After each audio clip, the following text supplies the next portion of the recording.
Bəzi insanlar yalanla, hiylə ilə, saxta sözlərlə başqalarını inandırmağa çalışır.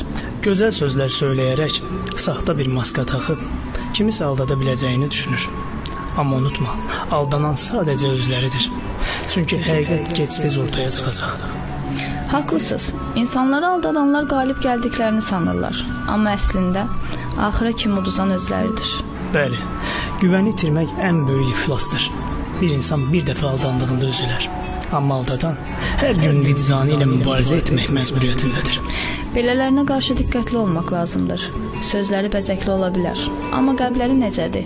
Bunu məsləhət etmədən bilmək olmaz. Gözəl danışan hər kəsə inanma. Unutma, insanları aldadanlar Allahı aldada bilməz. Dünyada aldada bilərlər. Amma hesab günü yaxındır.